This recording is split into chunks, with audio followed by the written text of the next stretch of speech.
Dans un long entretien accordé à Nice Matin, ce dimanche 23 avril, Dominique Tapie, la veuve de Bernard Tapie, s'est confiée sur sa nouvelle vie très modeste et les nombreuses dettes de son mari qu'elle doit rembourser. Au décès d'un proche, on hérite généralement de biens immobiliers ou de jolies sommes d'argent. Mais pour Dominique Tapie, ce sont à l'inverse de lourdes dettes qu'elle a récupérées. En octobre 2021 en effet, son mari Bernard Tapie décédait des suites d'un cancer de l'estomac, et étant engagé dans la société de son défunt mari, Dominique Tapie s'est retrouvé responsable des dettes accumulées par l'ancien président de l'Homme. Ainsi, si le père de Sophie Tapie avait en partie remboursé ce qu'il devait dans l'affaire avec le Crédit Lyonnais, Dominique Tapie reste toujours solidaire d'une somme colossale de plus de 600 millions.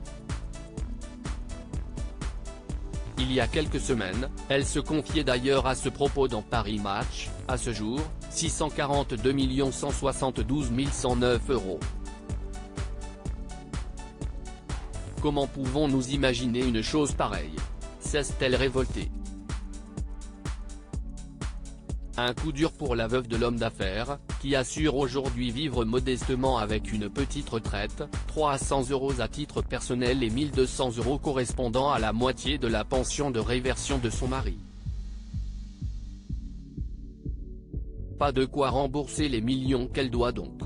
D'autant que sa veuve l'assure, Bernard Tapie ne cachait pas d'argent dans les paradis fiscaux et ne lui a rien laissé. C'est complètement aberrant. Une fois de plus, Dominique Tapie est revenu sur sa situation financière difficile dans les colonnes de Nice Matin. Ce dimanche 23 avril, j'ai plus de 642 millions et 80 000 € d'intérêts qui se rajoutent tous les jours. C'est complètement aberrant. Comment Bernard pouvait prévoir cela? L'État est une machine qui vous broie, a-t-elle déclaré non sans cacher sa colère.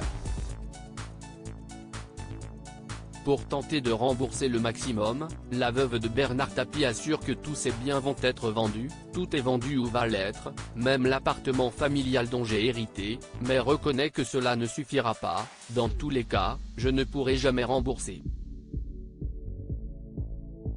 Désormais, elle explique être aidée financièrement par ses proches. Aujourd'hui, mon fils Laure m'aide à payer le loyer. Et je suis en train de rechercher quelque chose de plus modeste. Une vie à l'image de celle du commun des mortels finalement.